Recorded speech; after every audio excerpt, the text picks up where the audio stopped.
Friends, नमस्कार। मैं अर्चना गिनोत्री एक बार फिर आपके सामने एक नए वीडियो के साथ उपस्थित हूँ। आज का टॉपिक भी हमारा रस से ही संबंधित है। प्रीवियस क्लास में हमने रस के बारे में जाना था, उनके प्रकारों के विषय में जाना था, स्थायी भाव के विषय में जाना था। उसी संदर्भ में आज हम आगे पढ़ेंगे रस के बारे में, उनके अव्यय के विषय में कि रस के अंग कितने होते हैं। यह बहुत ही इम्पोर्टेंट टॉपिक है एग्जाम की दृष्टि से, जो कॉम्पिटिटिव एग्जाम की प्रिपरेशन में है उनके लिए भी, और जो अन्य बोर्डों से संबंधित एग्जाम देने वाले हैं उनके लिए भी यह बहुत ही इम्पोर्टेंट टॉपिक है। तो चलिए देर न करते हुए इसे हम सीखते हैं, समझते हैं। रस के अव्यय यानी अंग, इन पर क्वेश्चन आ जाता है कि रस के अव्यय कितने होते हैं, तो आप उनके उत्तर में क्या बता सकते हैं कि रस के अंग कितने हैं। 4 बताए गए हैं, जिसमें पहला स्थायी भाव है, दूसरे नंबर पे विभाव है, तीसरे नंबर पे अनुभाव और चौथे नंबर पे है संचारी या फिर व्यभिचारी भाव। दोनों ही हम इसे कह सकते हैं। आपको मैंने पहले ही समझाया था कि रस का जो मेन शाब्दिक अर्थ है वो क्या है, आनंद है, यानी जिसे पढ़ने से सुनने से आनंद की अनुभूति हो जाए वह रस कहलाता है। ठीक है, तो रस का मेन जो शाब्दिक अर्थ है वो क्या है, आनंद है। और आचार्य भरत मुनि ने अपने नाट्य शास्त्र में जो रसों की संख्या बताई है वो 8 बताई है। इस आधार पर उन्होंने 8 स्थायी भावों को बताया है। और आगे भी मूल रूप से अगर कुल संख्या पूछी जाती है कि रसों की कुल संख्या कितनी है, तो टोटल जो है वो 11 रसों की संख्या है। अन्य आचार्यों ने भी बाद में कुछ नए 3 रसों को जोड़ा है, पर अगर आचार्य भरत मुनि के आधार पर आपको संख्या पूछी जाती है तो आप 8 बताएंगे। और बाद में एक और रस जुड़ गया है जो कि वात्सल्य रस है। 2 और नए रस जुड़े हैं जिसमें आपका आता है शांत रस, और एक और रस है आपका श्रृंगार रस के ही अंतर्गत आता है, शांत रस आता है, वात्सल्य रस नवा रस है, और जो 11वां रस है वो आपका भक्ति रस आता है। तो इस प्रकार टोटल रसों की संख्या 11 है। और भरत मुनि के अनुसार यदि क्वेश्चन पूछा जाता है तो आप 8 बताएंगे, और 8 ही स्थायी भाव बताए गए हैं। नाट्य शास्त्र उनकी पुस्तक है, उसके अनुसार टोटल जो रसों की संख्या है वो 11 बताई गई है। जैसे जितने रस हैं उसी आधार पर स्थायी भाव भी 11 ही है। ठीक है, तो ये चीज आपने समझ ली होगी। और टोटल जो हमारे अंग है वो अव्यय जो हमारे हैं रस के वो है 4। इनकी संख्या टोटल कितनी है, 4 है। स्थायी भाव पहला नंबर जो हमारा है वो क्या है, स्थायी भाव है। तो स्थायी भाव को हम पहले समझेंगे कि स्थायी भाव होता क्या है। तो वास्तव में जो स्थायी भाव है वो क्या है, वे मूल तत्व जो मूलतः मनुष्य के मन में सदा निहित रहते हैं। निहित का मतलब है जो सदा बने रहते हैं मनुष्य के मन में, वो आपका स्थायी भाव कहलाएगा। ये प्रत्येक के मन में सुप्त अवस्था में या जागृत अवस्था में होते हैं, परिस्थिति वश ये प्रकट हो जाते हैं। जैसी परिस्थिति होती है, अगर श्रृंगार रस की स्थिति है तो वहां पे वो भाव जागृत हो जाता है, अगर भय की स्थिति है तो वो भाव जागृत हो जाता है, अगर आश्चर्य की स्थिति बन रही है तो वहां पे वो, तो परिस्थिति बस ये अलग अलग रूप में उत्पन्न हो जाते हैं। और टोटल मैंने आपको जैसा कि पहले ही बताया है कि 11 स्थायी भाव हैं, वो रसों के आधार पर हैं। जितने रस हैं उतने ही स्थायी भाव माने गए हैं। 3 जो नए रस आपको मैंने बताए हैं शामिल हुए हैं, उसमें 8 भरत मुनि ने बताए हैं। एक वात्सल्य रस है, फिर उसके बाद भक्ति रस है आपका। तो ये हो गए आपके भक्ति रस, वात्सल्य रस। तो टोटल आपके जो 11 रस हो जाते हैं। भरत मुनि के 8 हैं और 2 और बताए गए हैं। तो इस आधार पर आपने रस समझ लिया। अब इनके भाग आप देख रहे हैं, भाग जो बताए गए हैं, जो अंग बताए गए हैं वो स्थायी भाव है। स्थायी भाव किसे कहते हैं ये आपने जान लिया है कि क्या स्थायी भाव होते हैं? मूलतः जो मनुष्य के मन में स्थापित होते हैं पूरी तरह से जागृत अवस्था में या सुप्त अवस्था में, वो स्थायी भाव कहलाते हैं। इनकी टोटल संख्या कितनी है? 11 है, 11 है।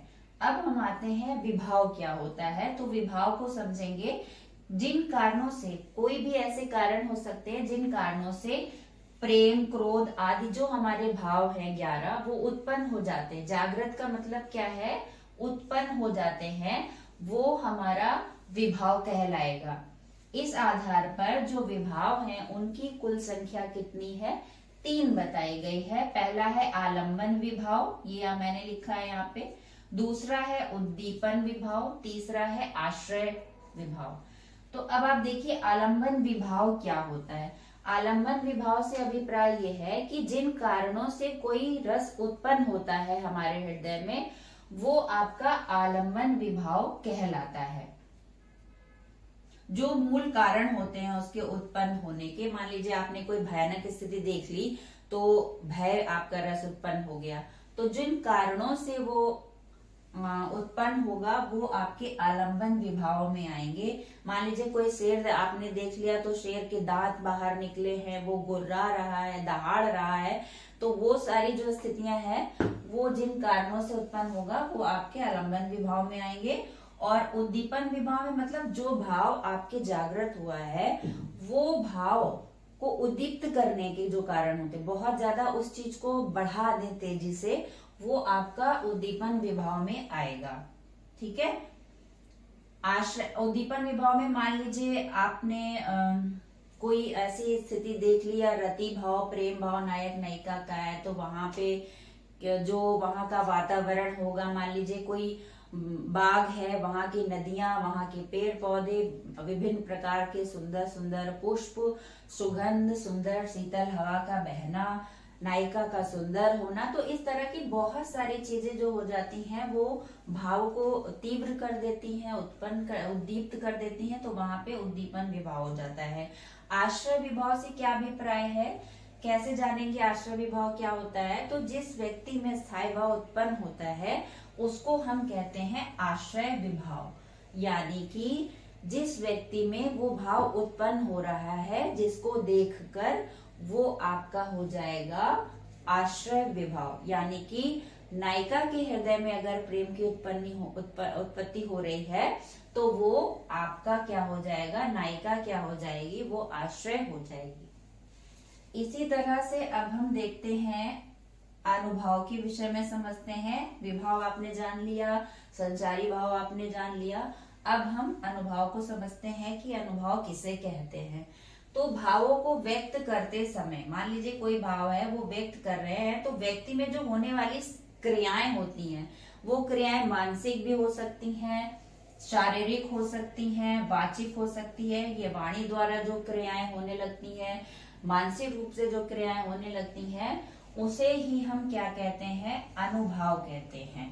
ठीक है। शारीरिक क्रियाओं में मान लीजिए कोई ऐसी स्थिति आपने देख ली, किसी की भयानक स्थिति देख ली, तो आप थर थर कांपने लगेंगे, आप के पसीना निकलने लगेगा, आप डर के मारे होठों को चबाने लगेंगे। तो ये जो शारीरिक क्रियाएं होंगी किसी ऐसी भयानक चीज को देखने से, तो वो जो क्रियाएं हैं उसे ही हम क्या कहते हैं? अनुभाव कहते हैं। परंतु ये मानसिक भी हो सकती हैं, शारीरिक भी हो सकती है और वाचिक भी हो सकती। वाचिक से अभिप्राय है जो बोलने में क्रियाएं हमें दिखाई पड़ती हैं। ठीक है, तो आपने इसे समझ लिया। अब आते हैं संचारी भाव पर। संचारी भाव से क्या अभिप्राय है? संचारी से, जैसा कि शब्द से स्पष्ट है, संचरण करना, यानी कि जो लगातार भाव आते जाते रहते हैं उन्हें हम संचारी भाव कहते हैं। जैसे कि उदाहरण के रूप में आप समझिए, जैसे कि पानी का बुलबुला है, वो किसी कारणवश, जैसे पानी का बुलबुला थोड़ी देर के लिए आता है फिर टूटकर नष्ट हो जाता है, इसी तरह से ये जो संचारी भाव है वो हमारे अंदर अचानक से उत्पन्न हो जाते हैं और वो क्षणिक होते हैं, बहुत ही थोड़ी ही देर के लिए आते हैं और उसके बाद वो अपनी स्थिति में चले जाते हैं, यानी कि वो समाप्त हो जाते हैं। और ये पूरे उसमें ये चीजें बदलती रहती हैं। कभी आप क्रोध की स्थिति में हो सकते हैं, कभी आप प्रेम की स्थिति में हो सकते हैं, कभी आपके हृदय में दया का भाव हो सकता है, कभी उत्साह का भाव हो सकता है। तो ये जो स्थितियां हैं भाव की, वो परिस्थिति के अनुसार बदलती रहती है और उन्हीं के आधार पर जो हमारा स्थायी भाव है वो भी परिस्थितिवश बदलता रहता है। तो इस तरह से जो हमारे रस हैं उनके भाव हैं, स्थायी भाव हैं। मुख्य रूप से जो एग्जाम में आता है वो रस के विषय में आता है। स्थायी भाव ज्यादातर पूछे जाते हैं रसों के बारे में कि ये रस है और इसका स्थायी भाव क्या है, तो वो आप अच्छी तरह से तैयार करेंगे। दूसरा, रस के विषय में पूछा जा सकता है, संख्या पर पूछा क्वेश्चन हो सकता है कि किसके अनुसार, मान लीजिए 8 रसों की संख्या बताई गई है, तो वो किस आधार पर है, किस पुस्तक में बताई गई है, उसके आचार्य कौन है, रचनाकार कौन है। तो ये आपको ध्यान रखना है कि भरत मुनि की नाट्य शास्त्र पुस्तक है जिसमें 8 रसों के विषय में उन्होंने बताया है। और बाकी जो 3 रस हैं वो अन्य आचार्यों के द्वारा बाद में नए रस आ गए हैं। तो टोटल कुल जो संख्या होगी रसों की वो आपकी 11 हो जाएगी। तो जब 11 मतलब टोटल पूछी जाएगी तो आप 11 बताएंगे। अगर आप भरत मुनि के द्वारा पूछा जाएगा कितनी रसों की संख्या है तब आप 8 बताएंगे।